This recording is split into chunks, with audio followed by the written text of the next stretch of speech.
हरि रामकृष्ण हरि जय जय रामकृष्ण हरि रामकृष्ण हरि जय जय रामकृष्ण हरि जय रामकृष्ण हरि जय जय राम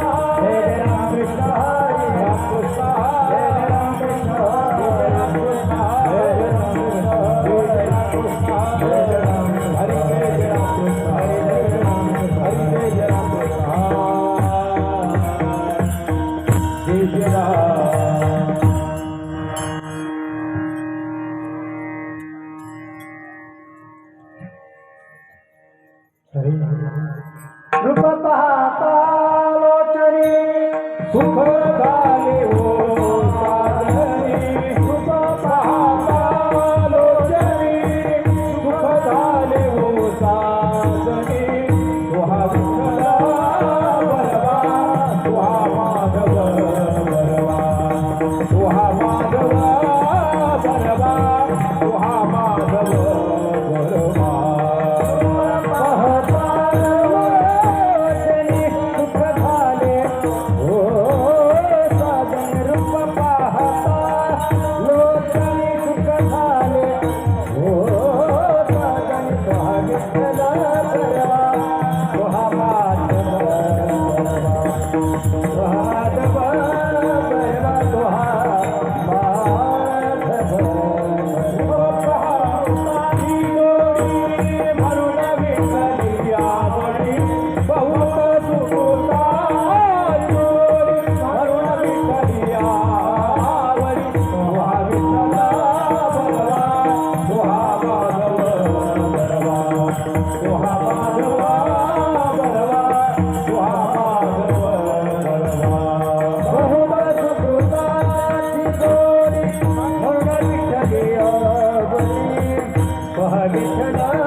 काया वाचा मने झाला विष्णुदास काया वाचा मने झाला विष्णुदास काया वाचा मने झाला विष्णुदास क्रोधच्या समाधी क्रोधच्या समाधी काम क्रोधच्या समाधी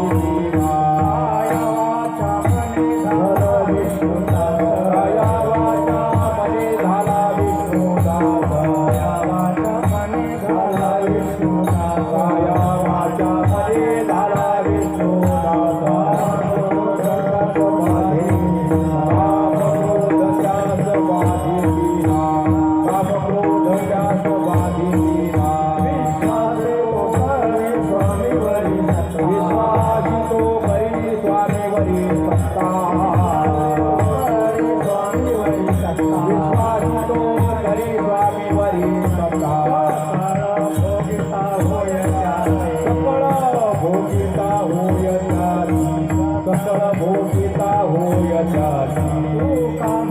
चित्त करावे निर्मला चित्त करावे निर्मला चित्त करावे निर्मला चित्त करावे निर्मला गोपाल राही गोपाल राही गोपाल राही तू का म्हणे चित्त करावे निर्मला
Hey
सकळ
हरी विठ्ठल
काया वाचा मने झाला विष्णुदास, काया वाचा मने झाला विष्णुदास, काम क्रोध त्यास बाधितिना, विश्वासे तो करी स्वामीवरी सत्ता सकळ भोगिता होय त्याची तुका म्हणे चित्त करावे निर्मळ तुका म्हणे चित्त करावे निर्मळ येऊन गोपाळ राही तेथे विश्वासे तो करी स्वामीवरी सत्ता सकळ भोगिता होय त्याचे विठाला विठाला विठाला विठाला विठाला विठाला विठाला विठाला महायोग पीठे तटे भीमरथम वरम नरिकाय नात्वं समाविष्टतिष्ठन्तमानंद कंदम परब्रह्मलिंगम भजे पांडुरंगम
प्रथम नमन दुसरे चरण संताक्या त्यांच्या कृपा दान कथेचा विस्तारो बाबाजी सद्गुरु दास तुका ओम नमो ज्याद्या वेद प्रतिपाद्या जय देश संवेद्या आत्मरूपा देवा तुझी गणेशु ओम नमो ज्ञानेश्वरा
मी कळा कुसरी काही पुण्य न बोलतो वचन भाविता सर्व मंगल मांगल्य शिवे सर्वार्थ साधिके शरण्य त्र्यंबके गौरी नारायणी नमस्ते अनादि अंबिका भगवती बोध परडे घेऊन आची ओत ज्ञानाचा पाधळती उदो उदो भक्तनाथती गोंधळाई हो जगदंबे शरण शरण हनुमंता उमालो रामंता साई भक्तीच्या त्या वाटा मददावा विष्मता जयांचे केले स्मरण होय सकल विद्यांच्या विकरण ते श्रीचरण श्री गुरुंचे ते नमस्कार मी आता पुस्तक प्राप्त कीर्तन रूपी सेवेकरता निवडलेला अभंग देहूचे रहिवासी संतश्रेष्ठ जगद्गुरु तुकोबाराय यांचा 3 चरणांचा वैष्णवपूर प्रकरणातील अभंग सेवेकरता निवडला विठाला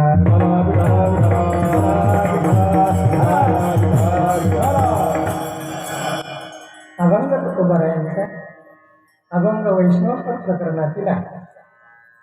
प्रस्तुत अभंगामध्ये तुकोबाराय या जीवनात आल्यानंतर आपल्याला नेमकं काय करायचं, वैष्णवांची स्थिती सांगतायत.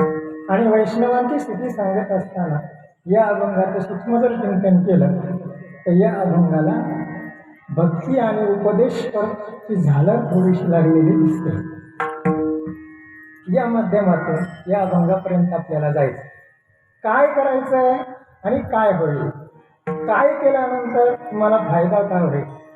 3 चरणाचा अभंग पूर्वार्ध आणि उत्तरार्ध एकेका चरणाचे केले तर 6 भाग त्या अभंगाचे होत आहेत. पहिल्या 3 भागांमध्ये म्हणजे पहिल्या 3 पूर्वार्धामध्ये तुकोबाराय काय करायचं ते सांगतात आणि उत्तरार्धामध्ये 3 उत्तरार्ध त्यामध्ये तुम्हाला फायदा काय होईल ते सांगतात. विठाला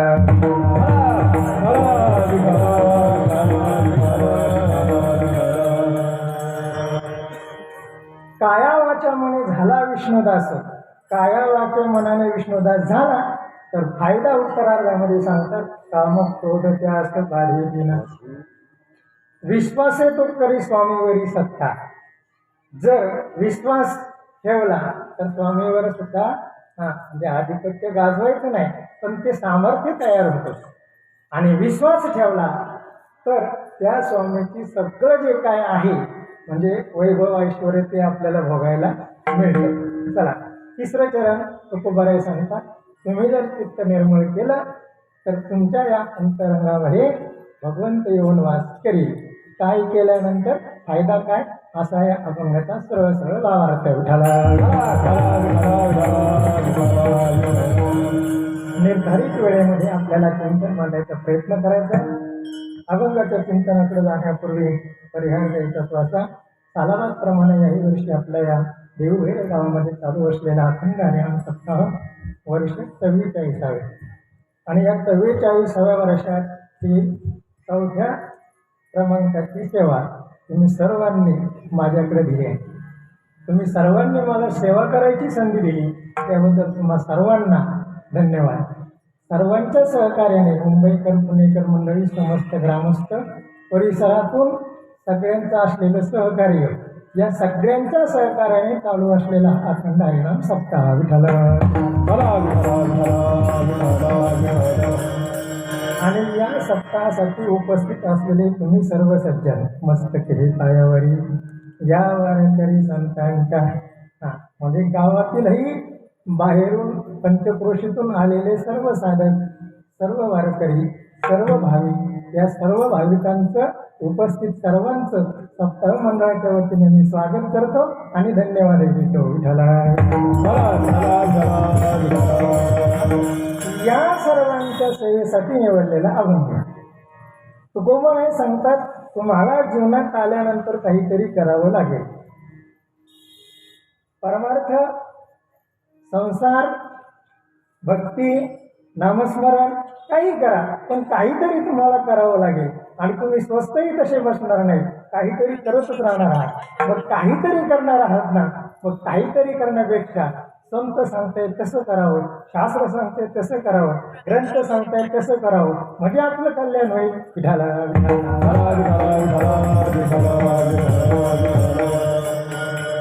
अभंग निवडण्याचं कारण कालचा आपला 3रा दिवस, आजचा 4था दिवस. 3ऱ्या दिवसाच्या अभंगामध्ये आजचा विषय थोडा स्पर्श होऊन गेला म्हणून विस्तार करण्याचा प्रयत्न मार्ग दावून गेले आधी दयानिधी संपदे निळोबारायांचा अभंग कालचाच त्याची संत तिची संत. पण मी पुढचं प्रमाण का सांगितलं, काल तुम्ही दिशा दाखवली त्या रस्त्याने पळता येते का पाहू, म्हणून तो विषय जरा जोडून घेतला. विठाल महाराज सांगतात हा देह आपल्याला मिळाला.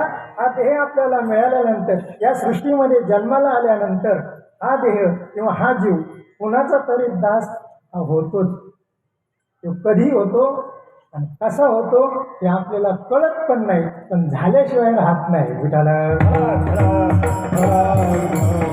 तुकोबाराय सांगतात दासच व्हायचं ना तुम्हाला, मग कोणाचं व्हायचं पहा. या जगामध्ये 3 गोष्टी प्रामुख्याने वर्णन केलेलं आहे. एक जड, दुसरा जीव आणि तिसरा देव. मग आपल्याला दास होताना जडाचा दास व्हायचंय का जीवाचा दास व्हायचंय का देवाचा दास व्हायचा, पहा ना. फार थोडंसं चिंतन केलं म्हणजे आपल्या लक्षात येईल. सर्वसामान्य माणसं जे आहेत, सर्वसामान्य माणसं ते कोणाचाही दास होतात महाराज. म्हणजे शास्त्र सांगतं ते जडाचा पण दास होता. हेंदरी दैवते कोणती पूजी घेते तिकडं जायचं नाही आपल्याला. पण ज्याला काही कळत नाही त्याचा पण आपण कधी दास होतो हे पण कळत नाही आपल्याला. जाऊ द्या. सर्वसामान्य माणसं, थोडीशी हुशार माणसं जी आहेत ती जीवाचा दास होतात. ती म्हणाल जीवाचा दास, तो जीवाचा दास नाही कुठला झाला तर घरात व्हावंच लागतो, नाही करायला. ती म्हणाल महाराज तुमचा अनुभव असला तरी तो इथे नाही सांगायचा.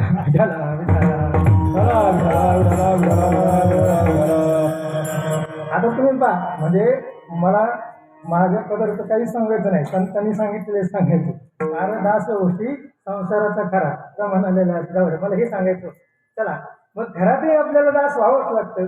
आता दास म्हणजे असा भाग आहे, दास म्हणजे काय असं सगळंच ते करायचं असं नाही, पण कुणाचं काहीतरी आपण ऐकत जावं.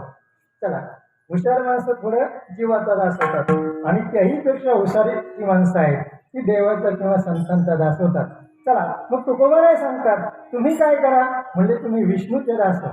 विष्णूचे दास का व्हायचं, करा भजन सांगतो. विठाला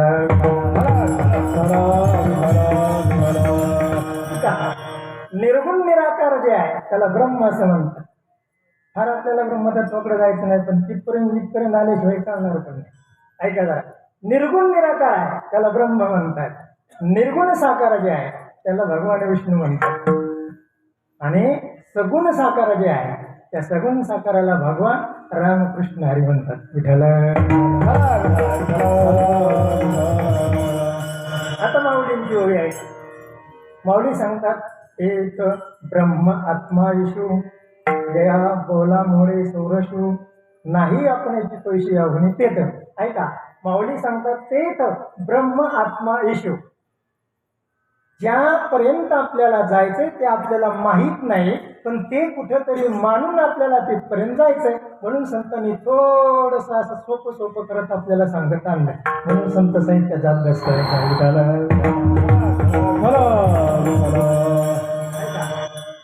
महाराज सांगतायत मग इथपर्यंत आलाय ब्रह्मापासून आत्मा ह्या देवापर्यंत, म्हणजे 6 गुणांनी जे युक्त असं त्याला भगवान म्हटलेला आहे.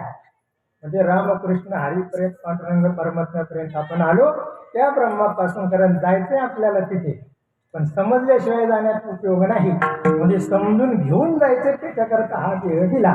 ऐका, आता मग तुकोबाराय सुद्धा त्या विश्वरूपाला नमन करतात. नमो विश्वरूपा विष्णू माया,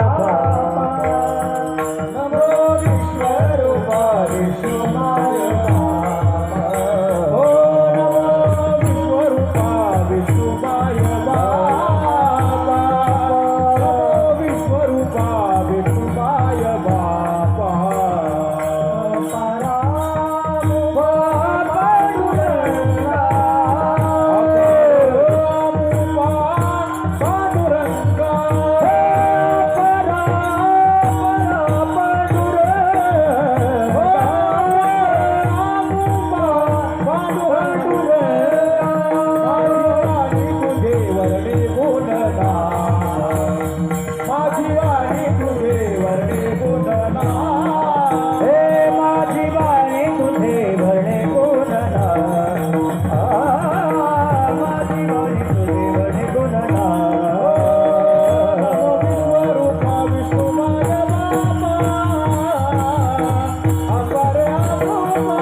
परमेश्वराचे गुणगात आहे का तिथपासून इथपर्यंत आपल्याला कळलं पाहिजे आणि इथपासून तिथपर्यंत जाता आलं पाहिजे. त्याच्याकरता परमार्थ आणि त्याच्याकरता हा सगळा खटाटोप आहे. याच्यासाठी केला हा हा अर्थ असेसाठीच आहे. पण ते शेवटी कोणीतरी गेलो आपल्याला कळलं.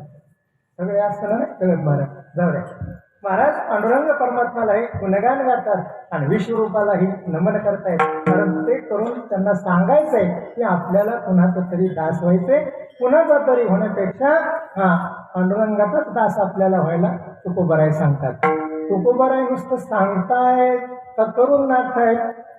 बरं तुकोबाराय नुसतं सांगत नाही. तुकोबाराय म्हटले आम्ही आलो पण आणि आम्ही त्या भगवंताचे दास झालो पण. धन्य आम्ही जन्म आलो, धन्य आम्ही जन्म आलो, धन्य आम्ही जन्म आलो, धन्य आम्ही जन्म आलो.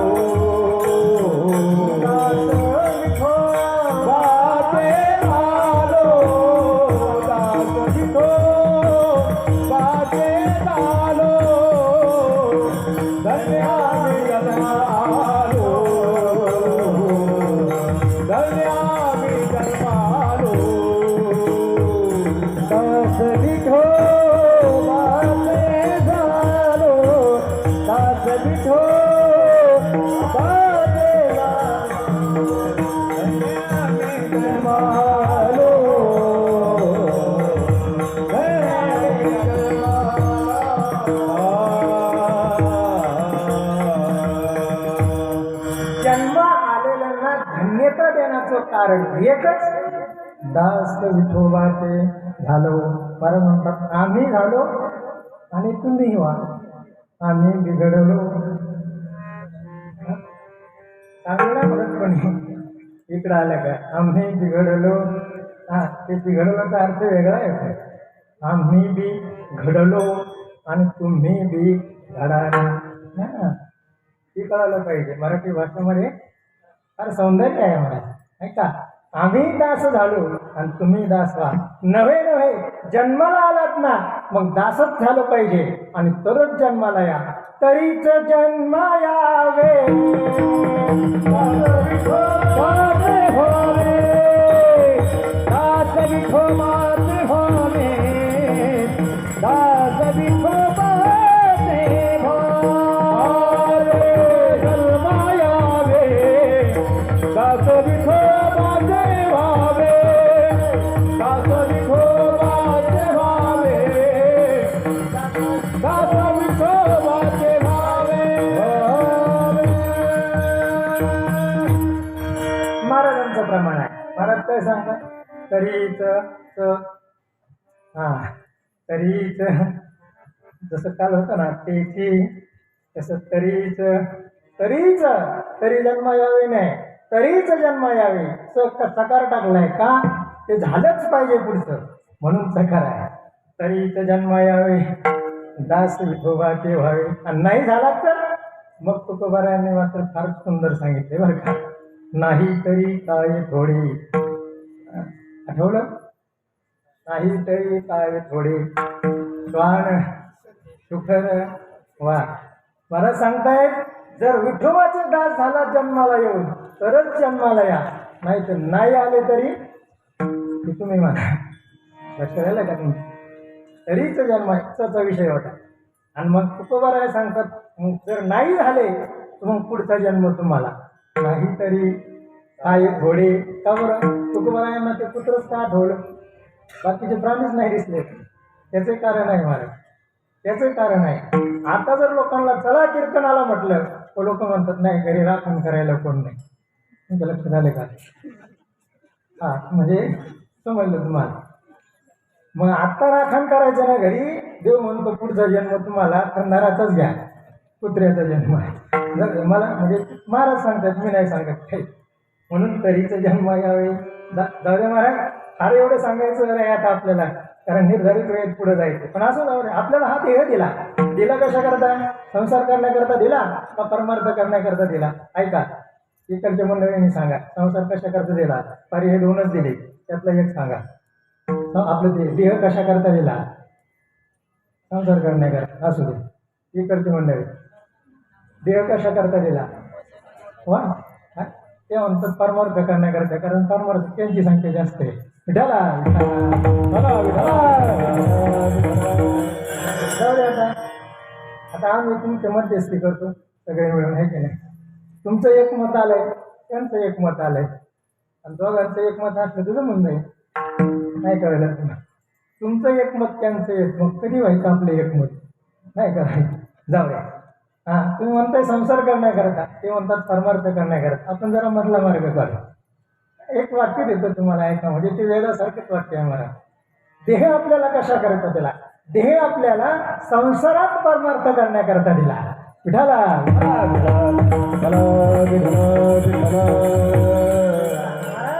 तुम्ही सांगताय कुणाचे तरी दास व्हा, विठ्ठलाचे दास व्हा, पांडुरंगाचे दास व्हा. म्हटलंय आम्ही दासही व्हायला तयार आहोत, पण ते दास कसं झालं पाहिजे म्हणले, याची काहीतरी पद्धती किंवा मार्ग किंवा काहीतरी आम्हाला सांगा. आणि तेच महाराज आज आपल्या अभंगाच्या पहिल्या चरणामध्ये काया वाचा मने झाला विष्णुदास, काया वाचा मने झाला विष्णुदास, काया वाचा मने झाला विष्णुदास, काया वाचा मने झाला काया वाचा मने झाला विष्णुदास, काया वाचा मने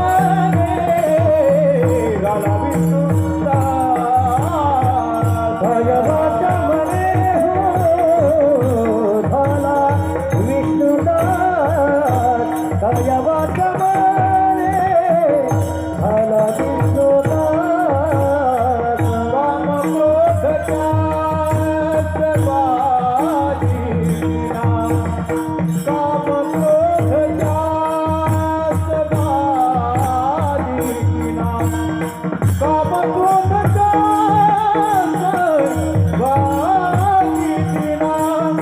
काम क्रोध त्यास बाजीना, काम क्रोध त्यास बाजीना. विश्वासी तो विश्वासी तो स्वामीवरी सत्ता. काम क्रोध त्यास बाजीना, काम क्रोध त्यास बाजीना, काम क्रोध त्यास बाजीना, काम क्रोध त्यास बाजीना. विश्वासी तो करी हो स्वामीवरी सत्ता, विश्वासी तो करी स्वामीवरी सत्ता.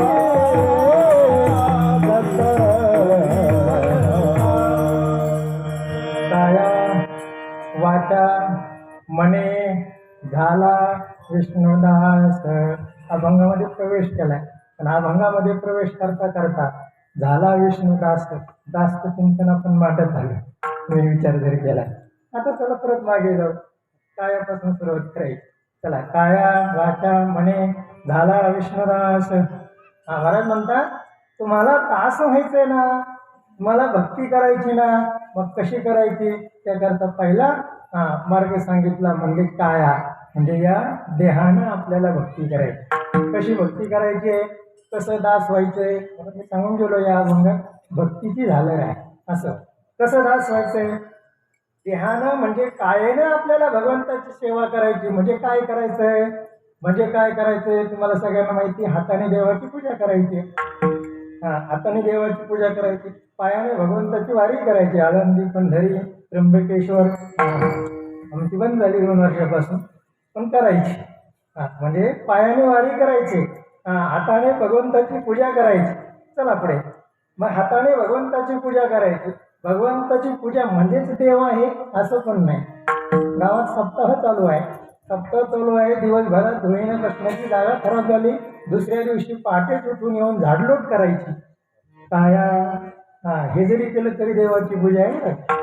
म्हणजे नेमकं जीवनात आल्यानंतर आपल्याला काय करायचं हेही कळालं पाहिजे.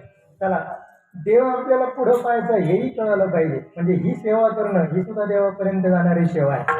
हो, पण ही देवापर्यंत जाणारी सेवा ती करताना आपल्याला कुठलाही अपेक्षेचा भाव ठेवायचा नाही. ती समर्पित भावाने केली तर ती देवापर्यंत जाते. विठाला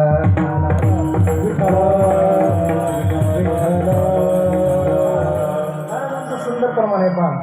देह समर्पी जय देवा, देह समर्पी जय देवा,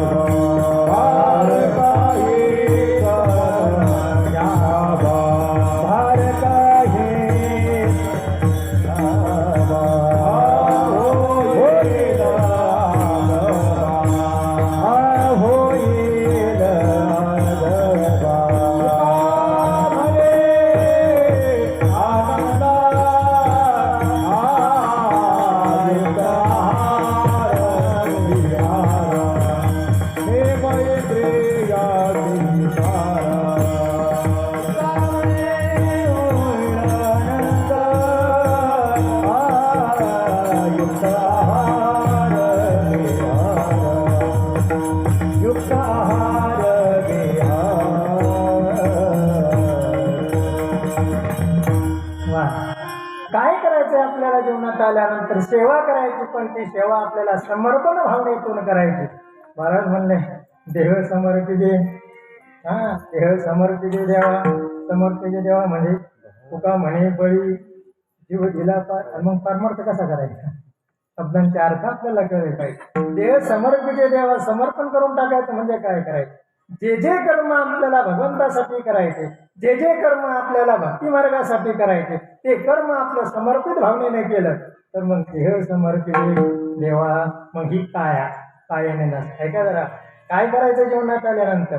ऐका, नोकराने सेवकाने मालकाची सेवा देव समजून करावी. मला सांगताय पहा, नोकराने किंवा सेवकाने देव समजून मालकाची सेवा करायची.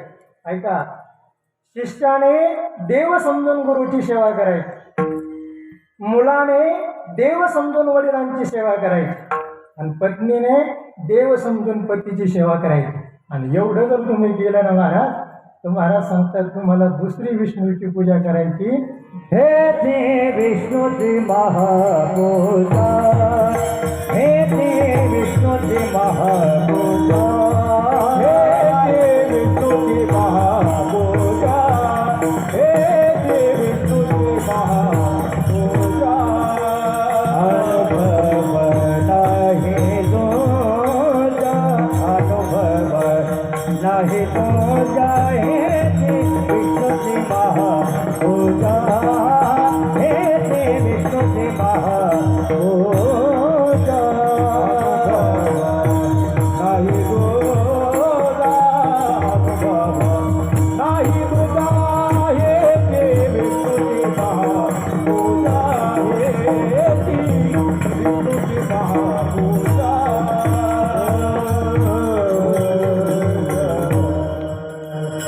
चार वाक्य आपण पाहिले. ते चार वाक्यात जे सांगितलं ते जर केलं तर महाराज म्हणतात तुम्हाला दुसरी विष्णूची पूजा करण्याची आवश्यकता नाही. एके विष्णूची महापूजा. पण ही चारही वाक्य तुकोबराव पहिल्या चरणात एकच चरणात सांगतात तर काय?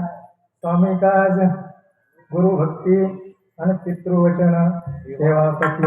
अर्थ इतकं पटकन चालणार नाही, पण पहिले वाक्य सांगितले मला आता कळायल्याशिवाय राहणार. म्हणजे हे कळायला पाहिजे. विठाला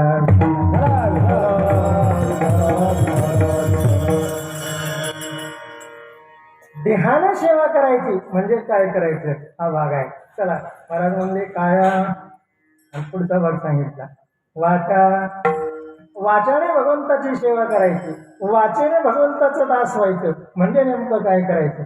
म्हणजे हेच करायचं, वाचेने भगवंताचं नामस्मरण करायचं. पण ते नामस्मरण कधी करायचं? वर्षातून 7 दिवस सप्ताह आला तर तेवढेच करायचं बघ,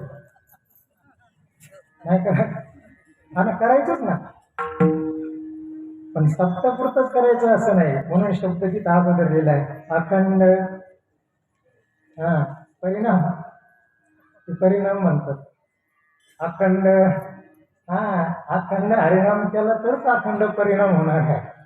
सदनाम घोष करू हरी कथा, सदनाम घोष करू हरी कथा, सदनाम घोष करू हरी कथा, सदनाम घोष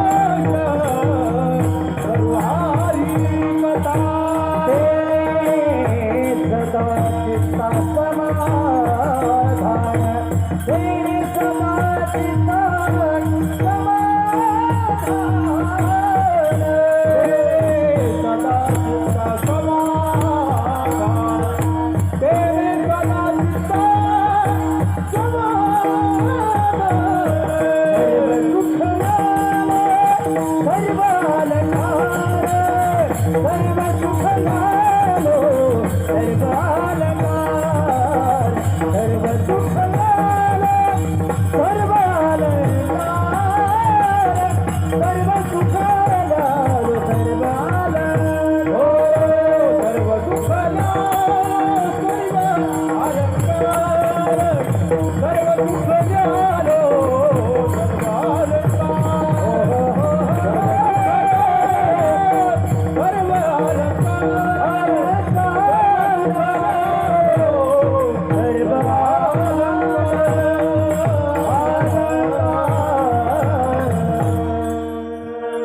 सदा नाम घोष करू हरिकथा, तेने सदा चित्ता समाधान.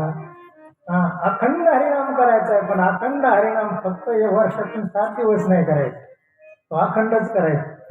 अखंड केला तर मग तेने सदा चित्ता समाधान. आणि कधी कधी केला तर तेने सदा चित्ता कधी कधी समाधान. तुम्ही जेवढं करणार तेवढंच मिळणार आहे. हे यथा माम प्रथयंतु ताम तथैव भजाम्यहम्. जो माझी जशी भक्ती करतो ना अर्जुना, तसं त्याला मी पावन गीता. चला कितीकडे आलो म्हणून पुन्हा श्लोक पहा आपल्याला वाचने नामस्मरण करण्याचा. सततम कीर्तयन्तो माम यतन्तश्च दृढव्रतः.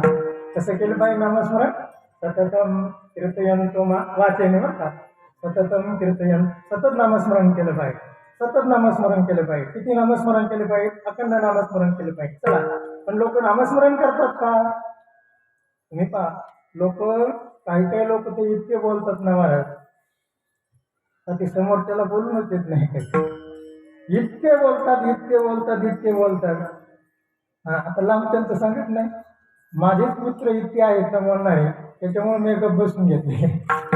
म्हणून लोक मला काय काय म्हणतात, तो बोलत नाही अजिबात. ते मान्यच आहे आपल्याला, त्याच्या पुढचं मान्य नाही. काय केले आगावे म्हणे, हे मान्य नाही. जावे मला सांगायचं कशा करायचं, काय बोलायचं कारण नाही. तुकोबाराय म्हटले की बाकीची बडबड करू नका. ही बाकीची बडबड तुमच्या काहीच उपयोगी येणार नाही. आपला मूळ अर्थ का आपल्याला जायचं. चला, तुकोबारायच नाही म्हटले, ऐका, बाकीच्या बडबड किंवा इतर सगळ्या बडबडीनं तुम्हाला देव भेटेल असं नाही. हे ज्ञानोबाराय सुद्धा सांगतात. अनंत वाटतं हरिपद पाठ आहे सगळ्यांचा, फक्त ते प्रमाण आठवलं पाहिजे वेळेला. कधी जास्त जर आपल्याकडून बडबड व्हायला लागली तर आपल्याला ते प्रमाण आठवलं पाहिजे. असे सगळे प्रमाण हरिपाठाचे आहे ते आपल्या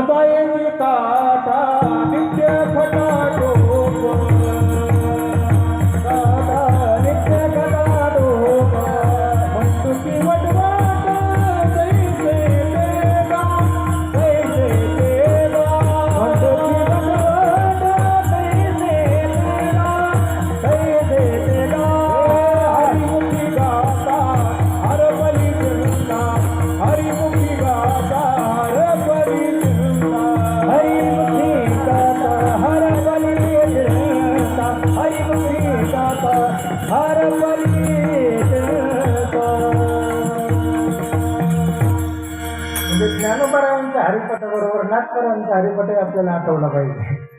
नाथबाबा सांगतायत मंडोकी वटकट होईल. ते रात्रभर आवडत राहतं पावसाळ्याच्या दिवसात. काय उपयोग आहे का तुमच्या लक्षात? मंडूक म्हणजे पेडू, रात्रभर आवडत का नाही? त्याला नाही कोणी नाव ठेवत. भजन 12च्या 1च्या पुढे गेले तरी गाव नाव ठेवत. काय कळलं तेवढं खरं भजन विठाला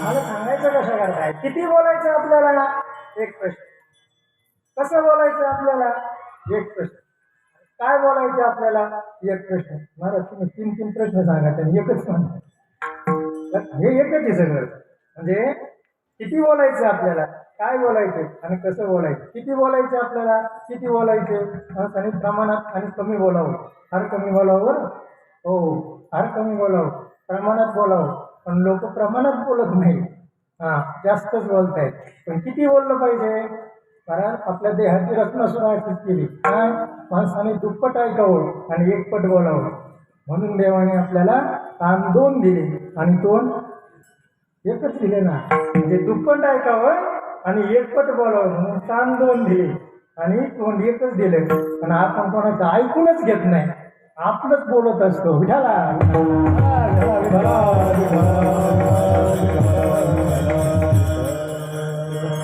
किती बोलावं चला पुढे तुकोबाराय सांगतात आता बोलण्याची नाही आता देवावेन काही म्हणजे काय बोलायचं आहे की नाही काय बोलायचं आता बोलण्याची नाही आता हे दोन इकडे घ्यायचं का आता आधी घ्यायचा नंतरही घ्यायचा बोलण्याची नाही आता देवावेन काही किंवा नामदेव महाराज सांगतात आपण कसं बोललं पाहिजे बोलू ऐसे बोले बोले बोल जेणे बोले विठ्ठल डोले मग नामदेव कीर्तन करी पुढे जीवनाचे पांडुरंग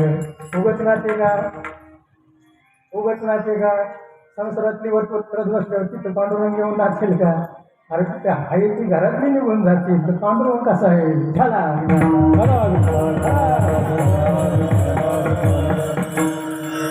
आता सांगतात आता हे वाचेनं जे नामस्मरण करायचे वाचेनं जे करायचंय ते सुद्धा भगवंताला समर्पित करायचे म्हणून महाराजांप्रमाणे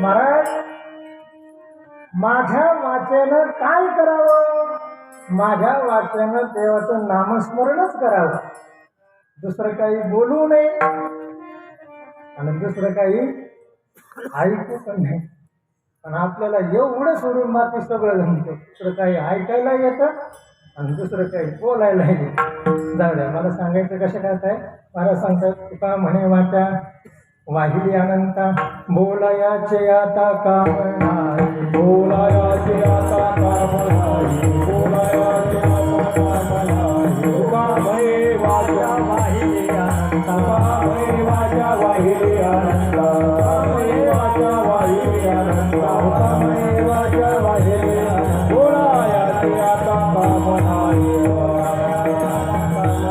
बोलायाचे आता काम नाही काय करायचं वाचन जे घेतलंय ते सुद्धा भगवंतालाच समर्पित करायचं ही झाली वाचन सेवा काया वाचा वाचेपर्यंत आला आता तो कोबर आहे याही पुढे जाऊन सांगताय वाचन जे नामस्मरण करतायत ते नामस्मरण वाचेपासून तुमच्या अंतरंगापर्यंत गेलं पाहिजे आणि ते नामस्मरण तुमच्या मनाने किंवा मननाने केलं पाहिजे विठाला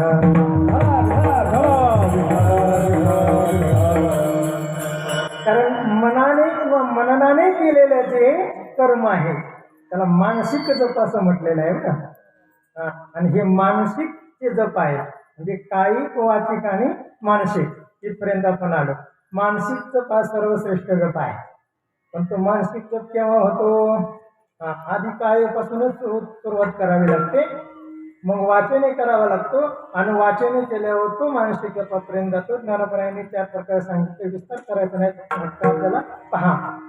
ज्ञानोबा सांगतात वैखरी, मध्यमा, पश्चंती आणि परा. म्हणजे परावाणीपर्यंत आपलं नामस्मरण गेलं पाहिजे, ते मनापर्यंत म्हणजे मननापर्यंत येतं. आता आपण शास्त्राच्या श्रवणाच्या याच्यामध्ये पाहिलं, श्रवण, चिंतन, नंतर मननम, चिंतनम आणि तत्त्वम पदार्थ शोधनम ही प्रक्रिया सांगितली. पण ही कुठपर्यंत जाते? या मननापर्यंत आल्यावरती कदाचित पूर्णत्वाकडे जाते. इथपर्यंत जर गेलं नाही तर ती पूर्ण होईल की नाही सांगता येत नाही.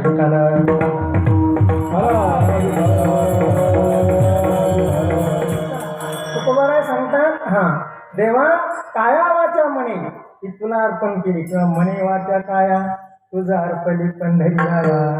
म्हणजे हे सुद्धा कोणाला अर्पण करायचे? देवाला अर्पण करायचं. आणि मनाचे किंवा मानसिक जे जप आहे ना महाराज, तो सगळा श्रेष्ठ जप सांगितला. म्हणजे कायेने केलं त्याच्यापेक्षा श्रेष्ठ, वाचेने केलं त्याच्यापेक्षा श्रेष्ठ मनाने केलेला आहे. सांगतो तुम्हाला भजन करा विठाला.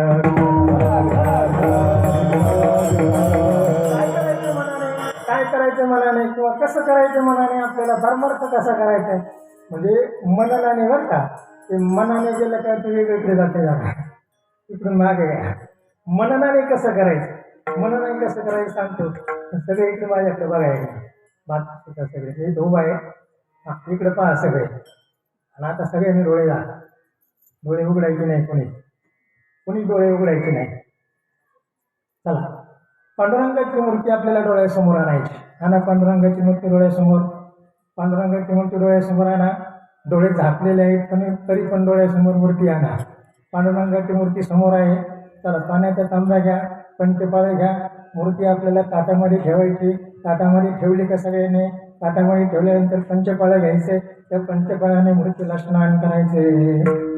स्नान घालत असताना गंगेचे व यमुनेचे गोदावरी सरस्वती कावेरी नर्मदा सिंधू जलस्मिन सानिध्य करू ओम केशवाय माधवाय नारायण. अंघोळ घालायची देवाला. स्नान घातले, पंचपाळे बाजूला ठेवून द्या. देवाची मूर्ती हातामध्ये घ्या.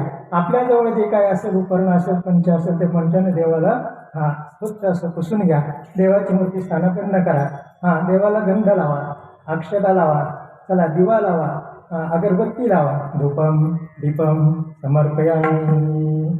चला, पुष्प वाहा आणि नैवेद्य वाहा. गोड नैवेद्य देवासमोर ठेवायचा आहे. आपले डोळे झाकलेले आहेत, आपल्याला हे सगळं मनाने करायचं. त्या देवासमोर गोड नैवेद्य ठेवला आहे, सगळं ठेवलंय. आता त्या मूर्तीला आपण चांगलं पाहायचंय. डोळे बंद असून मनाने पाहायचंय.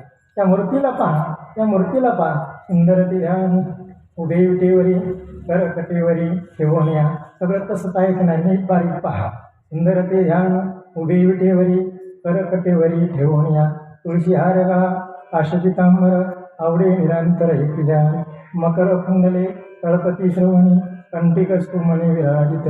तुका म्हणे माझे त्याची सर्व सुख आणि पाहिन श्रीमुख डोळे झाकून आवडीने. आता डोळे झाकलेलेच आहेत आपण. आता पहा, त्या भगवंताचं हे रूप ध्यानात आलं की हे कायम ते ध्यानात ठेवायचे आणि तेच आपल्या सुखाला कारणीभूत आहे. हे रूप आता भगवंताची आपली पूजा उरकत आली. पण शेवटची आरती आपल्याला करायची. गे 18 विटेवरी उभा वामांगी रूप माये दिशेरी विशोभा.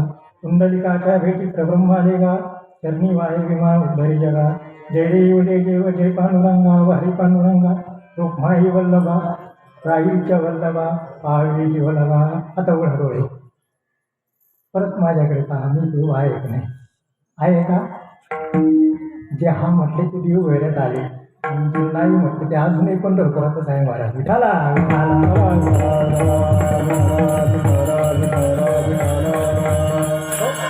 याला मानसिक पूजा असं म्हणायचंय. आणि पूजेमध्ये सर्वश्रेष्ठ पूजा ही मानसिक पूजा आहे. तुम्हाला महाराज हे सर्वश्रेष्ठ आहे इथपर्यंत आम्हाला कळालं. सर्वश्रेष्ठ काय आहे त्याचं कारण आहे. काय कारण आहे? तुकोबाराय सांगतात अगोदर कायेने सेवा करायची, अगोदर कायेने दास व्हायचे, नंतर वाचेने व्हायचे आणि नंतर मनाने किंवा मनाने व्हायचे. का बरं? त्याचं कारण आहे महाराज. तुम्ही पहा, कायेने आपल्याला किती काळ सेवा करता येईल? कायेने आपल्याला किती काळ सेवा करता येईल? महाराज 53 वर्षाचं वय, तुम्ही 60-62 पर्यंत असताल. आमच्या बाबांचं 90 वर्ष वय आहे. त्या 90 वर्ष वयापर्यंत आपण गेलो इथे उभं राहतो की नाही सांगता येत नाही. 90 वर्षापर्यंत काय नाही सेवा चालू आहे, आपली होईल का नाही सांगता येत नाही, गॅरंटी नाही. चला मला सांगायचं कशा काया एक ना एका दिवस थकते, म्हणजे काया थांबली, कायाची सेवा थांबली. चला वाचेची अजून चालू आहे म्हणून वाचा, मग वाचेची ही सेवा एक दिवस थांबते. तेव्हा हे शरीर थकलं आणि पोटवरती पडलं का वाचा चालू आहे, पण काही दिवसांनी ती वाचा सुद्धा, हे तुम्हाला सगळं माहिती आहे.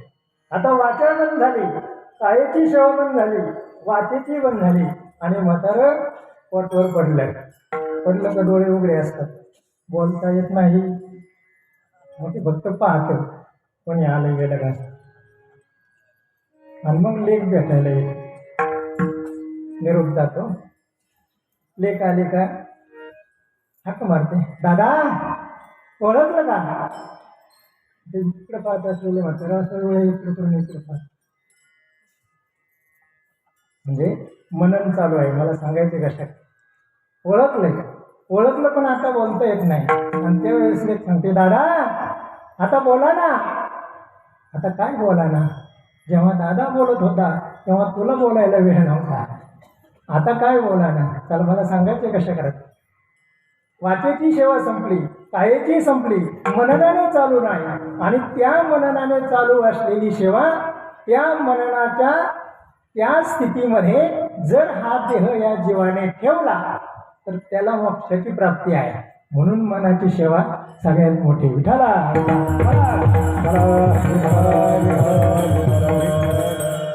नाही गीतेमध्ये त्याचं वर्णन आहे, अंतकालीच मामेव स्मरण मुक्त्वा कले अर्जुना. आणि मरणी जयाचे आठवे, तो तेच गती ती पावे, म्हणून सदा स्मरावे मातेची तोवा. 3 वेळा आपला शब्द येऊन गेला महाराज प्रमाणामध्ये, ते शब्द फक्त ध्यानात ठेवा. आणि जाता शेवटी मला परत सांगा त्याचा अर्थ सांगा म्हणून, म्हणजे आठवण करून देतो आपण. झाला विष्णुदास आहे ना दास, आणि सदा शब्द हे जवळ आहे असं. चला पुढे मला सांगायचं कशा करता. आता आहे का, मननाने आपल्याला भगवंतापर्यंत जाता येतं, मननाने आपल्याला तिथपर्यंत जाता येतं, फक्त आपण त्या पद्धतीने गेलो पाहिजे. पण तुम्ही म्हणाल महाराज मग मनन करता करता हे ठेवताना आपल्याला भगवंताचंच नामस्मरण झालं पाहिजे. जर त्याचंच झालं तरच, आणि त्यालाच जाऊन मिळेल. लक्ष झालं का. तिचं का टाकले एवढे, दुसरीकडे जायचं नाही म्हणून टाकले. त्याचंच आणि त्यालाच जाऊन मिळेल, पण त्याचंच झालं पाहिजे. आणि नाही झालं तर ज्याचं होईल त्याला जाऊन मिळतंय. विठाला बाकीप्रमाणे सगळे माहिती. भरत राजा हरणी गर्भा गेला, घाला तो घातला वासने. चला महाराज, आम्ही कायेने पण दासो, वाचेने पण दासो, आणि मननाने पण दासो. पण हे जर आम्ही भगवंताचे झालो, हे जर आम्ही विष्णूचे दास झालो, तर म्हणजे आम्हाला फायदा काय आहे. काम क्रोध त्यासे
झाला विष्णुदास. आणि फायदा आहे काम क्रोध त्यास बाधितीना. तुकोबारायांनी काम क्रोधामध्ये कामाला पहिला नंबर दिला का? कारण हे परमार्थाचे खरे शत्रू आहेत. परमार्थ करायचा ना हो, पण परमार्थाला हे आडवे येणारे आहे. बरं, कुणाला आडवे येणारे आहेत? फक्त आपल्याला आडवे येणार आहेत का? नाही. कामाने भल्या भल्यांना सोडलं नाही महाराज, भल्या भल्यांना. चला अर्जुनाचा पण प्रश्न सांगतो तुम्हाला गीतेच्या 3ऱ्या अध्यायात, की भल्या भल्यांना सोडलं नाही म्हणून अर्जुन सांगतात देवाला, देवा म्हटलं हे असं का घडतं? अथक्येन प्रयुक्तो यम पापमचरति पुरुषः. काय होतंय देवा? अथक्येन प्रयुक्तो यम पापमचरति पुरुषः. आणि त्याचं वर्णन ज्ञानोबराय करतात. तरी हे ऐसे कैसे जेथ ज्ञानियांची स्मृती भंशे.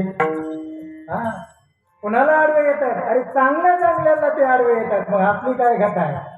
पण म्हटले हे त्याला बाधत नाही. कुणाला? म्हणजे हे कोणाला तरी बाधतात आणि कोणाला तरी बाधत नाही. विठाला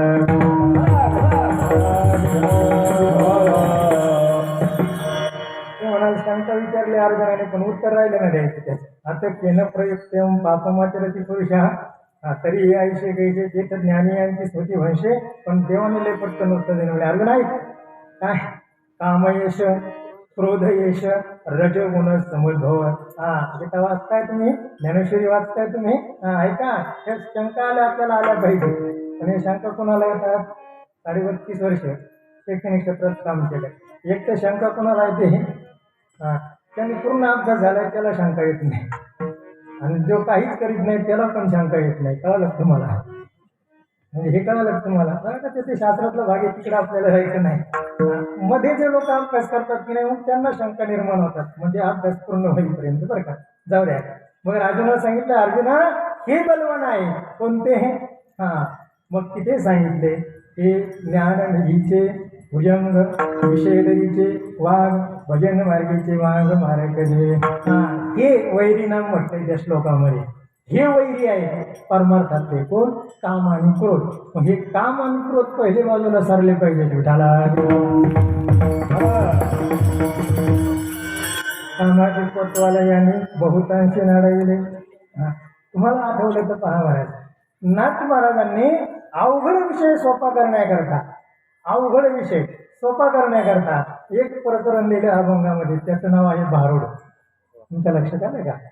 हो, अवघड विषय आहे महाराज, पण तो आनंदामध्ये घ्यायचा आणि तो समाजापर्यंत नेण्याचा प्रयत्न करायचा. कारण समाजाचे खरे सुधारक ही संतांची परंपरा आहे बरं महाराज, म्हणून संतांचं ऐकायचं. कोणतं भारूड लिहिलं नाथ महाराजांनी? ते भारूड आहे.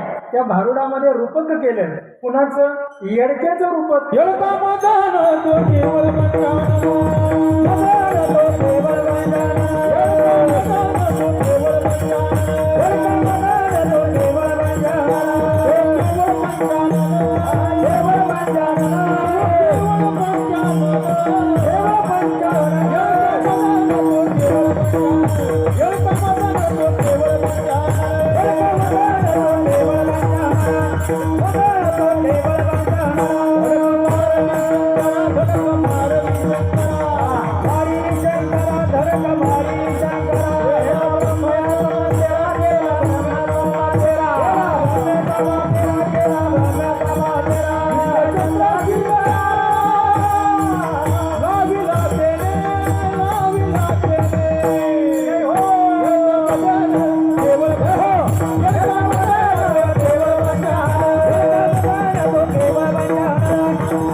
साथीला माणसं पाहिजे महाराज. एकलेचा नव्हे खेळ म्हणून कोणाकोणाचा लावणी मृदंग श्रुती श्रुती ताळ घोष आणि विशारद माणसं तुम्ही साथीला आम्ही भाग्यवान आहोत महाराज.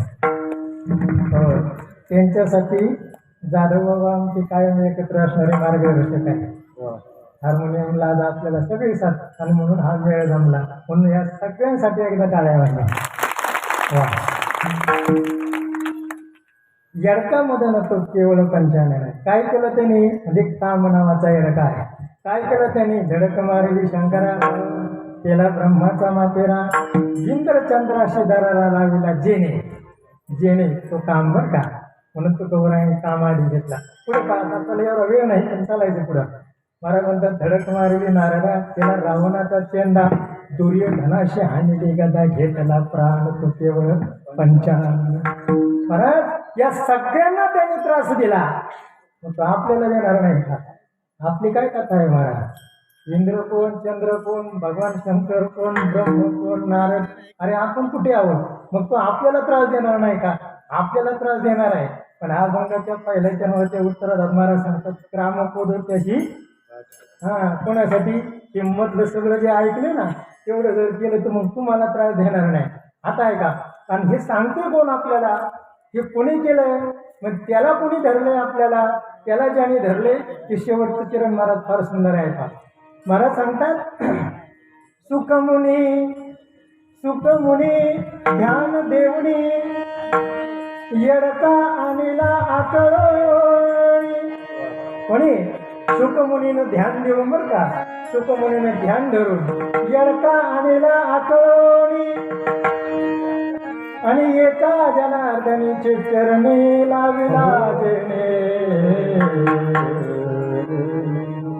लावला तात्पर्याच्या चरणाजवळ महाराज. का? हा काम नावाचा हा बकरा आहे. हे काम आणि क्रोध नावाचे खळ आहे. महाराज सांगताय, तीळ दळलेले तांदूळ आणि काम क्रोध जैसे खळ, हे काय? खळ आहे. म्हणून आता एका ठिकाणी महाराज म्हणतात, कदाचित तो गात होत नाही, शतक म्हणून आहे अभंग बाजूला, पण तो असा अभंग आहे, काम क्रोध बकरा मारा, पूजा रखुमाईच्या मारा. अरे बकराच मारा, पण बकरा कोणता मारा हे बऱ्याच बकऱ्यांना अजून कळालं नाही. झाला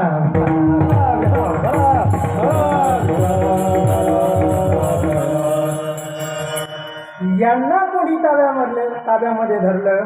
यांना फक्त आमच्या संतांनी ताब्यामध्ये धरलं. कसं ताब्यामध्ये धरलं? तुकोबाराय सांगतात पा, तुका म्हणे देवा भरिला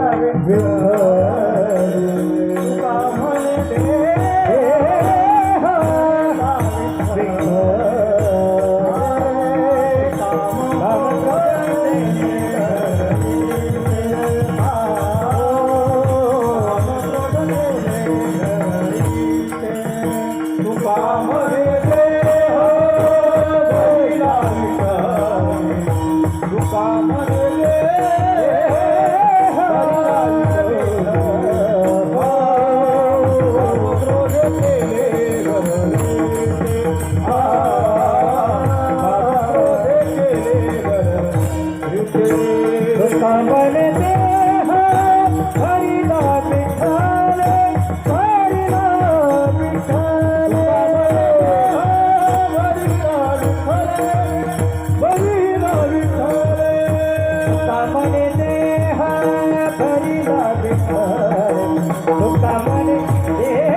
दिला नाही. कामक्रोध केले घररिते, त्याचा अर्थ असा बरं का महाराज, आम्ही देवाचं नामस्मरण सुरू केलं, घातले बाहेरी कामक्रोध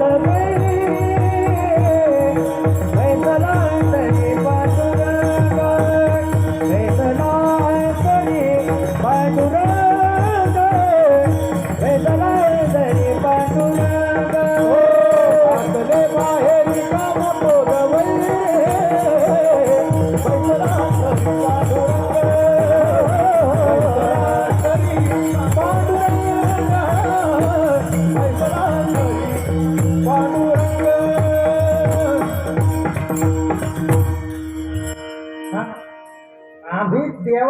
घेतलं आणि त्यांना बाहेर सारलं नव्हे ते सोडूनच निघून गेले. काम क्रोध केले घररी तेव्हा काम क्रोध वैरी घातले. ते वैरी आहेत परमार्थाचे, पण ते फक्त संतांनी बाहेर घातले, बाकी त्यांना कळता आले नाही. म्हणून संतांकडे जायचे, म्हणून संतांचं दास व्हायचे, म्हणून देवाचं दास व्हायचे महाराज. आता दृष्टांत सांगायला आपल्याला वेळ नाही. की आमची बरीच कंपनी आमची कायमच्या साथीतली म्हणजे कशी समोर असलेली त्यांच्याकरता सांगायला पाहिजे तर इतका वेळ नाही आपल्याला. काम क्रोध हे संतांच्याच ताब्यामध्ये आहे, दुसरे कोणाच्या नाही. आणि आपण सगळेजण त्या कामक्रोधाच्या ताब्यात.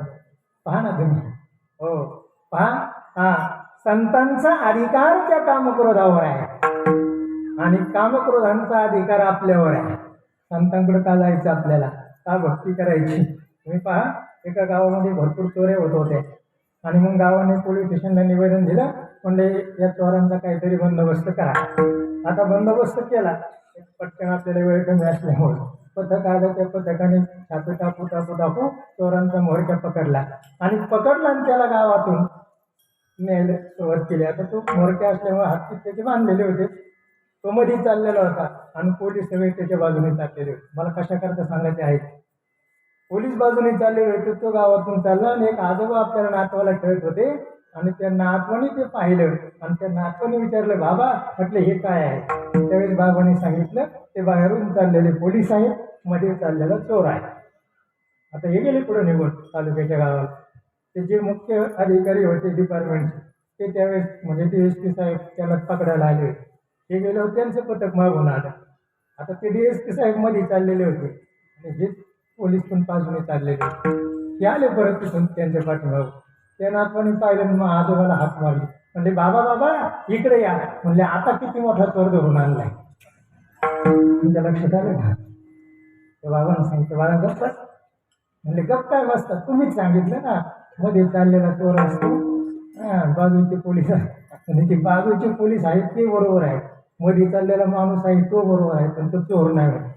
म्हणजे फरक असा आहे, पहिला जो मध्ये चालला होता त्याच्यावर बाकीच्यांचा अधिकार होता आणि आता जो मध्ये चाललाय याचा अधिकार बाकीच्यांच्यावर आहे.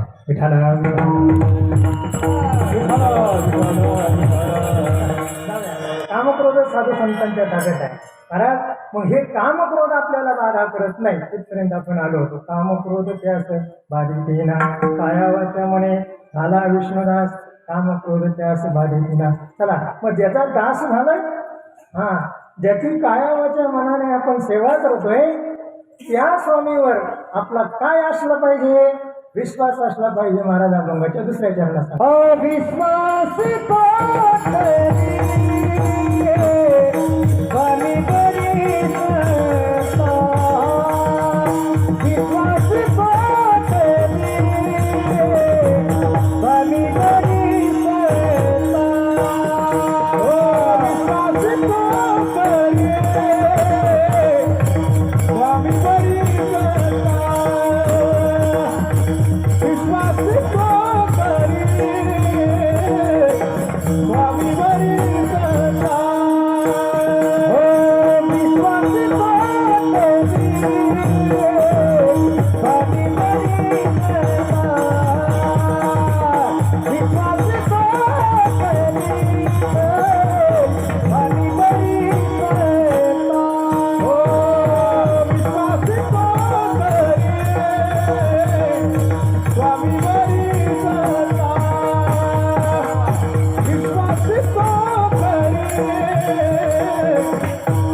तास व्हायचं आहे.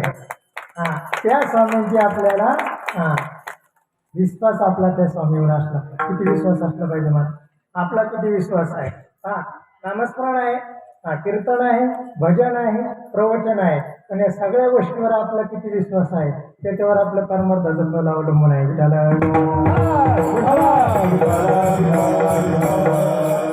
हे परमार्थामध्ये विश्वास हेच भांडवल मोठं आहे बरं.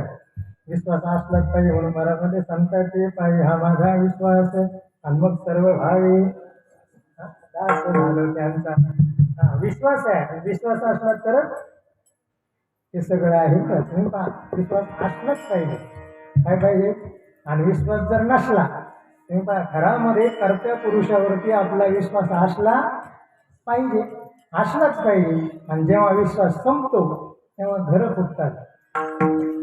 किती साधी गोष्ट आहे, किती साधी. साऱ्या संसारामध्ये आपल्याला विश्वास गरजेचा आहे. मग परमार्थामध्ये किती विश्वास पाहिजे? तुम्ही पहा, एखाद्या संस्थेच्या अध्यक्षावर आपला विश्वास आहे तोपर्यंत ती संस्था, हे तुम्हाला जास्त माहिती, म्हणजे ज्यांना आपल्यापेक्षा ती संस्था चांगली चालते. आणि विश्वास हा संपला तर मग तिथं अविश्वास ठराव येतो आणि ते मंजूरच होतो बरं का. विठाला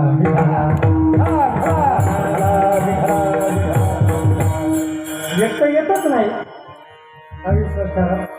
आणि आला तर तो म्हणजे असे उदाहरण आहे का अनुभवात, म्हणजे वाचण्यातलं सांगतो चला. म्हणजे अविश्वास नको, तिथे विश्वास पाहिजे. किती विश्वास पाहिजे? हा, नामदेव महाराज तीर्थयात्रा करत असताना उत्तर प्रदेशामध्ये गेले आणि उत्तर प्रदेशामध्ये गेल्यानंतर नामदेव महाराजांची कीर्ती एका राजाच्या कानावरती गेली की असा असा महात्मा आहे, असा असा साधू आहे, विठ्ठलाचं नामस्मरण आहे, तीर्थयात्रा करत आहेत. मग त्या साधूची परीक्षा पाहण्याकरता त्या राजानं नामदेव महाराजांना राजवाड्यावरती बोलवलं. आणि राजवाड्यावरती बोलवल्यानंतर महाराज त्या राजाने काय केलं? गाय आणली आणि त्या नामदेव महाराजांच्या समोर गाय कापली. महाराज दृष्टांत आहे, म्हणजे घडलेला प्रसंग आहे. नामदेव महाराजांच्या तीर्थवळीमध्ये पण आला. पण आता पुढे ऐका. महती पाहून परीक्षण, आपल्याला त्या परीक्षणाला उतरायचं आहे. आणि परीक्षणाला उतरायचं आहे. नामदेव महाराजांना विचारलं त्या राजाने, म्हटले ही गाय मला जिवंत करून दे. आता नामदेव महाराजांनी सांगितलं देतो करून, पण मुदत दिली महाराज. किती? 3 दिवसाची. 3 दिवसाची मुदत दिली. आणि 3 दिवस नामदेव महाराज भजन करायला लागले. आपल्याला एवढा वेळ नाही आता. रामकृष्ण हरी जय जय रामकृष्ण हरी, रामकृष्ण हरी जय रामकृष्ण जय रामकृष्ण हरी जय रामकृष्ण जय रामकृष्ण हरी जय रामकृष्ण जय रामकृष्ण हरी जय रामकृष्ण जय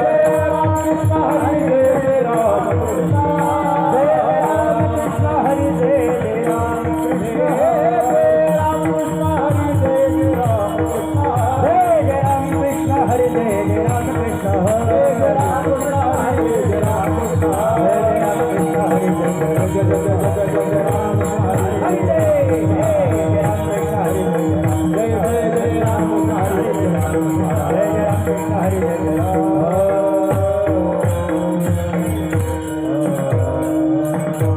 असं भजन चाललं महाराज. किती दिवस भजन चाललं? किती दिवस? 3 दिवस भजन चाललं. आणि 3 दिवसांनी पांडुरंगाने तिथे येऊन 3ऱ्या दिवशी ती गाय उठून नेली. नामदेव महाराजांचा जय जयकार झाला. राजाने सत्कार केला. सगळीकडे जय जयकार झाला. पण देवाला नामदेव महाराज विचारतात, म्हटले देवा किती उशीर लावला? म्हणजे नामदेवा अरे तू आणि मी रोज बरोबर आहे, हे सगळं आहे, पण म्हटले तुझा माझ्यावर किती विश्वास होता? तू 3 दिवसाची मुदत दिली म्हणून मला 3 दिवस थांबावं लागलं. तू म्हणला असता लगेच जिवंत करून देतो, मला लगेच येऊन ती गाय जिवंत करून द्यावं लागले असते. विठाला ऐका, आले हे मुलांसाठी म्हणून सांगतो बरं का. आता चिंतन तर चालूच आहे. पांडवांच्या घरी पित्राचं जेवण होतं महाराज आणि त्या जेवणाचं नियोजन केलं 8 दिवस आधी. आपलं 15 दिवसात झालं, पण चांगलं जातं महाराज. चला मला सांगायचं कशाकडे. 8 दिवसात नियोजन केलं, 8 दिवसात. आणि 8 दिवसात नियोजन केल्यानंतर सगळ्यांना कामं वाटून दिली. कोणी किराणा आणायचा, कोणी आचारी पाहायचा, कोणी काय करायचं, सगळं. भीमदादाला एक काम दिलं होतं. भीमदादाला सांगितलं भगवान श्रीकृष्णाला पुत्राचं जेवायचं आमंत्रण द्यायचं काम तुझ्या. आता भीमदादाने ते घेतली कामं वाटून घेतली सगळ्यांनी. आता बाकीच्या सगळ्यांची कामं सुरू झाली. मग भीमदादा काहीच करीत नव्हतं आणि त्याने काम तर घेतलं होतं आमंत्रण देण्याचं. आता पहा बरं, ते सगळे कामं करायला लागले. 1 दिवस झाला, 2 दिवस झाले, 3रा दिवस झाला. आता हस्तिनापूर आणि द्वारकेत भरपूर अंतर आहे. युधिष्ठिराने पाहिलं भीमदादा तर काही अजून आमंत्रण सांगायला गेला नाही. दिवस तर जवळ येत चालले जेवणाचे. 3 दिवस झाले. मला हाका मारली, भीमा अरे म्हणलं तू आमंत्रण द्यायला अजून गेला नाही. बाकीचे पण होते सगळे, ते लागले बोलायला.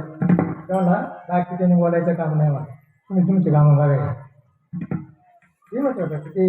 हां, विश्वास असतो महाराज काही लोकांना. आणि कामं करणारे असेच असते, ते ध्यानात ठेवा. आणि तेच कामं करतील. हां, बाकीचे गोड गोड बोलणार नाही, अजिबात नाही लागू नका. झाला ते कामच करणार. काही सांगितलं जाईन त्याने आपले कामं बघायचे. मला काही सांगायचं नाही, माझा मी करेन. आता ती घेऊन जाणार होता, ती गदा असायची हातात, त्याने पुन्हा दिला.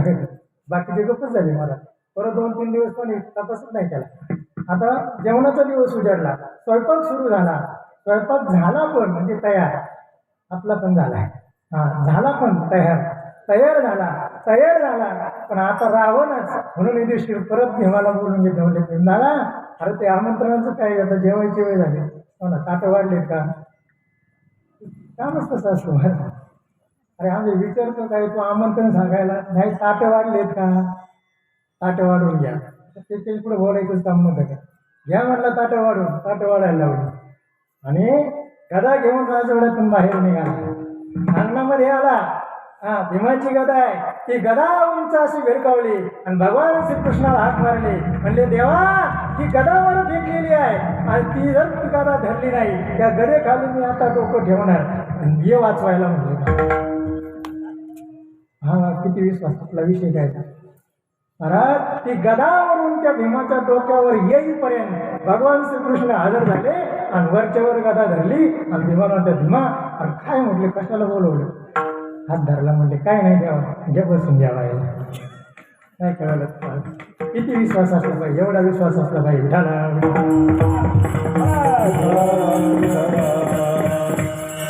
आता तेव्हा विश्वास चांगली गोष्ट आहे, असलाच पाहिजे. तर म्हणले विश्वास जर असला तर काय होतं? विश्वास येतो करी स्वामीवरी सत्ता.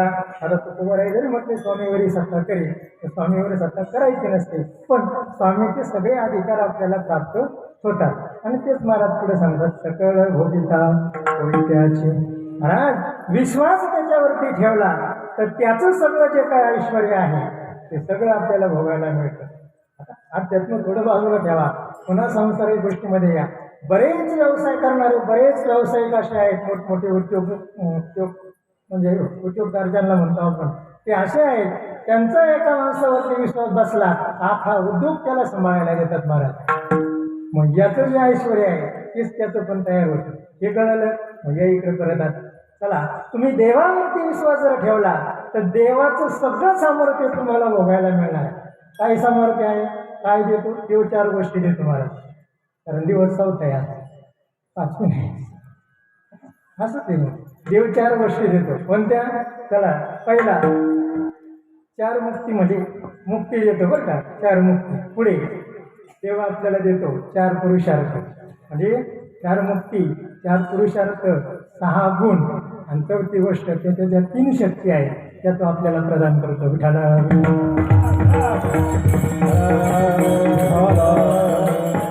या 4 गोष्टी देव देतो. 4 गोष्टी तर देतो पण 5 खाते त्याने त्याच्याकडेच ठेवले. ते कोणालाच नाही दिले, ते त्यांच्याच ताब्यात आहे. ते 5 खाते ह्या 4 गोष्टी घेऊन पाहू आणि मग पुढे जाऊ. ऐका, 4 मुक्ती कोणत्या? समीपता, सलोपता, समीपता, स्वरूपता आणि सायुज्यता. या 4 मुक्ती. 4 पुरुषार्थ, धर्म, अर्थ, काम, मोक्ष. 6 गुण. ऐका, यशस्वी, औदार्य, ज्ञान, वैराग्य, ऐश्वर हे 6 गुणवर्य वसती. हे 6 गुण आणि 3 शक्ती, कर्तुम शक्ती, अकर्तुम शक्ती आणि अन्यथा कर्तुम शक्ती ही तो आपल्या भक्ताला, दास होणाऱ्याला प्रदान करतो. विठाला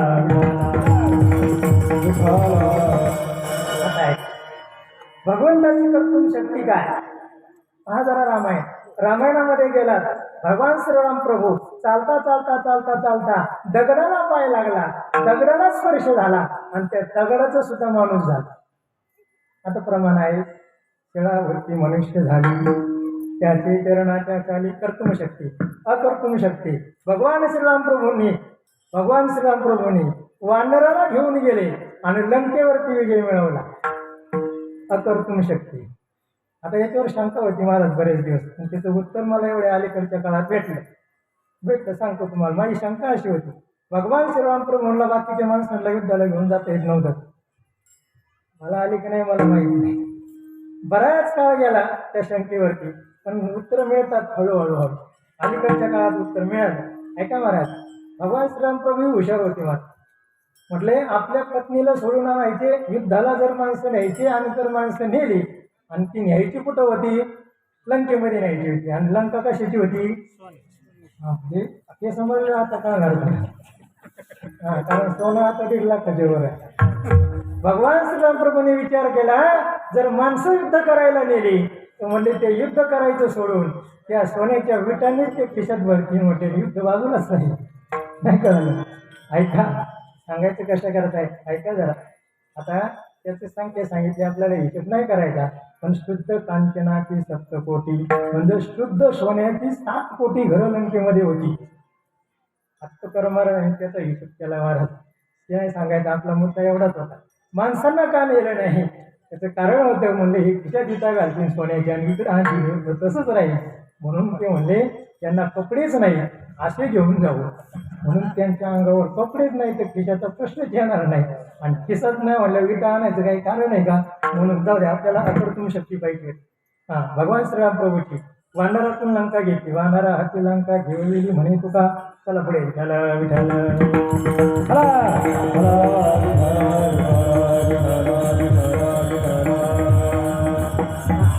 अन्यथा कर्तुम शक्ती. दगड टाकले ते सुद्धा पाण्यात करून घेतले. चला पुढे. भगवान श्रीकृष्णाची कर्तुम शक्ती. 2 तासात गीता सांगितली. चला पुढे. 2 तासात गीता सांगितली. 11 औक्षणी सैन्य कौरवांचं होतं, 7 औक्षणी सैन्य पांडवांचं होतं. म्हणजे कमी सैन्यातून जास्त सैन्यावर विजय मिळवून घेतला.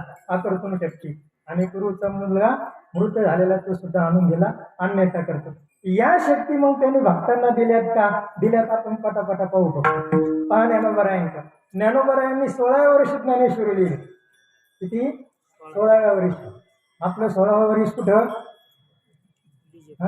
तुम्हाला कळालं ते 16वं वर्ष धोक्याचं. जाऊ द्या, आपण 16व्या वर्षात काय करतो? ज्ञानोबरायांनी 16व्या वर्षी कर्तुम शक्ती. चला अकर्तुम शक्ती. ज्ञानोबरायांनी सगळ्या प्राण्यांच्यात निर्बुद्ध असलेला प्राणी त्याचं नाव रेडा आणि त्याच्या डोक्यावर हात ठेवला. आणि हात ठेवल्याबरोबर वेद बोलायला लागला. रेड्यामुखी वेद बोले, गर्भदित्यांचा हरविला, शांतिरूपे प्रगटाला ज्ञानोबा माझा. चला पुढे. ज्ञानोबरायाची अन्यथा कर्तुम शक्ती. चालविली जड भिंती. लक्षात आलं तुमच्या. चला तुकोबरायांना दिली का? तुकोबरायांना सुद्धा दिली महाराज. तुकोबरायांचं इंद्रायणीच्याकडे किनाऱ्यावर म्हणजे तीरावरती प्रवचन चालू होतं. आणि प्रवचन चालू होतं, प्रवचन संपलं. आणि प्रवचन संपल्यानंतर तुकोबरायांकडे एक सद्गृहस्थ आले. म्हटले महाराज तीर्थयात्रेला जायचंय, काही मदत मिळाली तर तुमचं ऐकतील म्हटले सगळे. त्यांना सांगा. तुकोबरायांनी सांगितलं. म्हणजे सज्जन हो, अरे बाबा आहेत, त्यांना तीर्थयात्रेला जायचंय, मदत करा. तीर्थयात्रेला जाणाऱ्यांना मदत करत जा म्हटले. कारण त्यांनी जे पुण्य प्राप्त केले त्यातलं काही पुण्य आपल्याला मिळतं. लक्षात येतं का? म्हणून काही लोक न सांगता जातात तुमच्यापेक्षा. जाऊ द्या, कारण ते पुण्य जायला नको. चला सगळ्यांनी ऐकलं. सगळ्यांजवळ काय 1 रुपया 2 रुपये 4 रुपये 5 रुपये होते ते सगळे त्या बाबाला दिले. एका आजीजवळ काहीच नव्हतं. ती पटकन घरी गेली आणि पितळाचा आपला तांब्या घेऊन आली. आणि तुकोबरायांच्या चरित्रात आलेला भाग तो तांब्या घेतला. तुकोबरायांकडे आली. म्हणजे महाराज माझ्याकडे काहीच नाही, एवढा तांब्या आहे, ते घेतील का म्हटले. तुकोबराय म्हटले हा नाही इकडे. तुकोबरायाने हात लावला आणि तो तांब्या हातात घेतला. आणि हातात घेतलेला तांब्या तुकोबरायांचा हात लागल्याबरोबर सोन्याचा झाला. आणि हे सगळ्यांनी पाहिलं महाराज. तुकोबरायांचा हात लागला, तांब्या सोन्याचा झालेला सगळ्यांनी पाहिल्याबरोबर सगळे उठले घरी पळायला लागले. कशाला? हा तिथं म्हणजे तुम्ही कीर्तन ऐकताय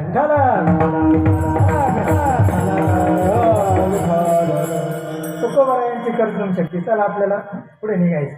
तुकोबरायांची कर्तुम शक्ती. कारण तुकोबरायांचे कट्टर वैरी असलेले रामेश्वर भट्ट तुकोबरायांचे अनुयायी झाले म्हणजे शिष्य झाले. आणि शिष्य झाल्यावर कायमचा विरोध एकदाचा संपला.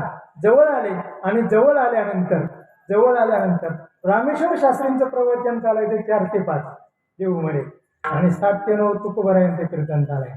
असा नियम होता महाराज. दररोजचा नियम होता. कसा? दररोजचा नियम होता. एक दिवस रामेश्वर शास्त्रींना उशीर झाला. 4 वाजायचे प्रवचन 4:15 वाजत आले. आणि सगळे मंडळी सांगायची तुकोबराय तुम्ही बसा म्हणायचे प्रवचनाला. तुकोबराय म्हणायचे नाही थोडी वाट पहा. 4:15 वाजले.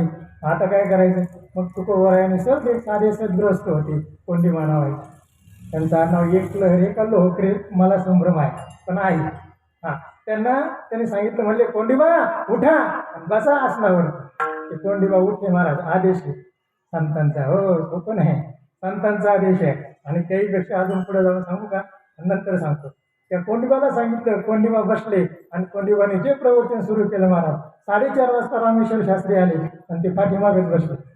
कार्यक्रम चालू आहे नको डिस्टर्ब आपला म्हणून ते मागत बसले. त्यांनी पाहिलंच नाही कोण प्रवचन करते पुढे. आणि बसल्यावर सुंदर ऐकलं महाराज.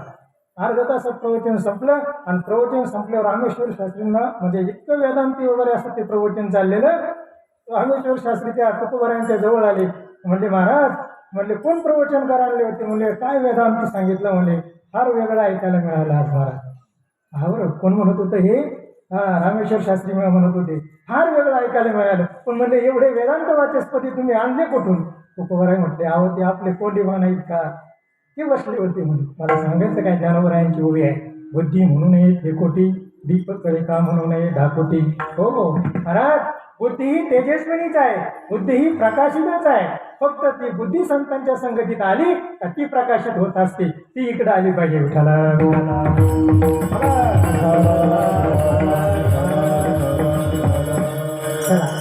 मला सांगायचं काय? हा विश्वास आपला एवढा असला पाहिजे.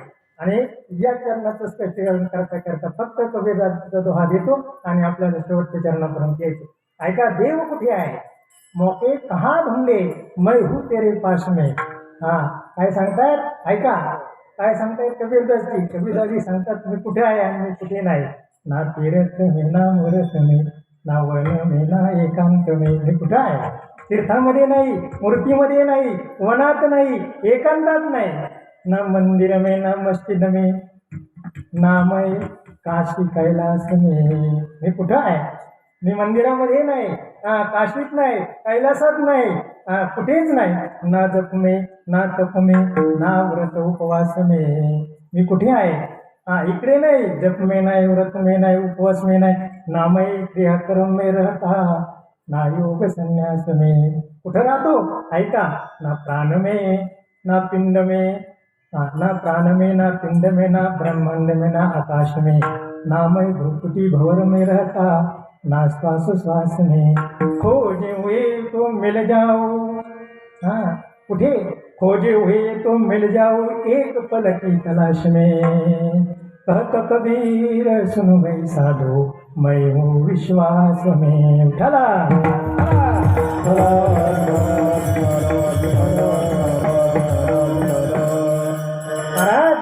ज्याच्यावर विश्वास ठेवायचा आहे, ज्याची कायवाच्या मनाने भक्ती करायची, तो जर आपल्याकडे येऊन राहावा असं वाटत असेल तर तुम्हाला एक काम करावं लागेल. तुम्हाला तुमच्या चित्ताची शुद्धता करावी लागेल आणि मग तो तुमच्याजवळ येऊन राहील. अभंगाचे शेवटचे जर तुका म्हणे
विश्वासी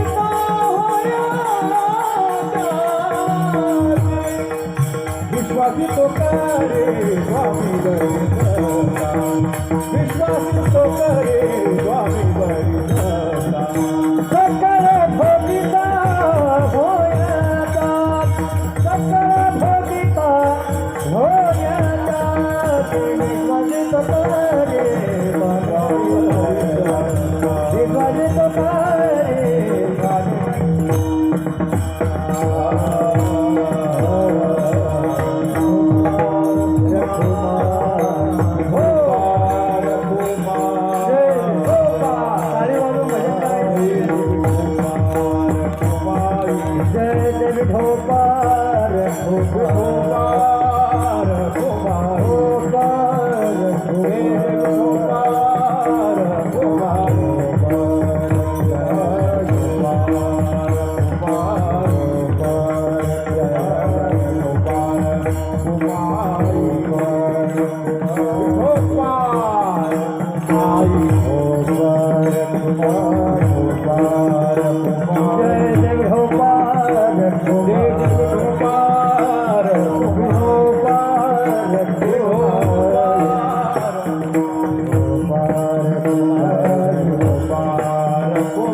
तुका म्हणे चित्त करावे निर्मळ येऊनी गोपाळ राहिले विश्वासे तो करी स्वामीवरी सत्ता सकळ भोगिता होई त्याची.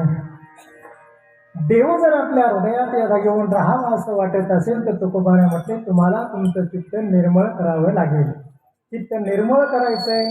परमार्थामध्ये चित्ताची फार आवश्यकता. जसं संसारात वित्त आहे महत्वाचं आहे तसं संसार परमार्थात चित्त महत्वाचं आहे आणि शरीरात चित्त महत्वाचं आहे. आता चित्ताचे 4 प्रकार आणि त्याचं 3 स्वरूप सांगतो. करा भजन. विठाला विठाला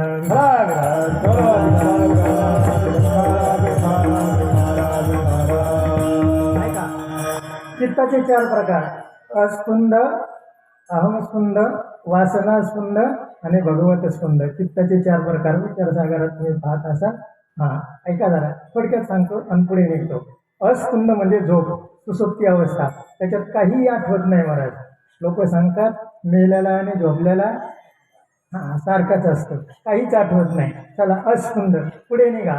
अहमस्फुंद झोपेतून जागा झाला आणि जागा झाल्याबरोबर त्याला आठवण येते कशाची. मी शिक्षक आहे, मी वकील आहे, मी डॉक्टर आहे. तुमच्या लक्षात आलं, समजलं तुम्हाला. चला पुढे. अस्फुंद, अहमस्फुंद. आता वासनास्फुंद झोपेतून जागा झाला आणि जागा झाल्याबरोबर त्याला आठवण होते कशाची. काहींना जागा झाल्याबरोबर तंबाखू लागते खायला. जाऊ द्या, तुम्हाला कळालं सगळं. आता त्याच्यात एक शुद्ध प्रयोग आला बेड टी नावाचा. उठल्याबरोबर चहा आला तो आपण सोडून दिला, पण उठल्याबरोबर चहा आला. जाऊ द्या, मला सांगायचं कशा करता. हे वासनास्फुंद आहे. आता विस्तार करत नाही का. त्याच्या पुढे चला. भगवतस्फुंद उठल्याबरोबर झोपेतून जागा झाल्याबरोबर श्रीराम, झोपेतून जागा झाल्याबरोबर जय हरी, झोपेतून जागा झाल्याबरोबर रामकृष्ण हरी. हे भगवतस्फुंद आहे. चित्ताचे हे 4 प्रकार. आता चित्ताचं स्वरूप सांगितलं. व्यापक, निर्मळ आणि मृदू. एवढं सांगायचं ना आपल्याकडं निघायचे. ऐका, व्यापक स्वरूप आहे. जे अघोयांची करणी जयाची लेणी शांतीची घणी असं आहे. आणि ते चित्त गवसनी व्यापका मज असा उल्लेख आला. ज्ञानोबराई सांगतात सज्जनांचं चित्त हे कसं असतं, व्यापक असतं, व्यापक. हो, चला चित्त आता पहा, सर्वांग निर्मळ चित्त जैसे गंगाजळ म्हटले. चित्त धुण्याकरता काय करायचं, साबण आणायचं निर्मळ करण्याकरता. आता साबण आणला तरी महाराज सांगतात नाही निर्मळ जीवन काय करील सांग. चला, सज्जनांचं चित्त कसं आहे, निर्मळ आहे. सज्जनांचं चित्त व्यापक आहे. सज्जनांचं चित्त मृदू आहे. मृदू स्वभावी नवनीत तैसे सज्जनांचे चित्त. मग सज्जनांचं चित्त ते निर्मळ झालं, सज्जनांचं चित्त शुद्ध झालं, सज्जनांचं चित्त मृदू झालं, सज्जनांचं चित्त व्यापक झालं. आणि हे झाल्या कारणानं देव तिथे येऊन राहिला. महाराज म्हणले तुम्हाला असं करायचं ना, मग तुमच्या अंतःकरणातलं हे सगळे काम, क्रोध, लोभ, मद, मस्त हे सगळे द्वेष बाजूला करा. अंतःकरण स्वच्छता करा आणि मग शुद्ध ज्याचा भाव झाला दुरी नाही देव चला. तुका म्हणे चित्त करावे निर्मळ येवणी गोपाळ राहायचे. आणि हे ज्या संतांनी आपल्याला सांगितलं त्यांचं एकदा भजन करू. ज्ञानेश्वर माऊली ज्ञानराज माऊली ज्ञानेश्वर माऊली माऊली ज्ञानेश्वर माऊली ज्ञानराज माऊली ज्ञानेश्वर माऊली ज्ञानराज माऊली माऊली ज्ञानेश्वर माऊली.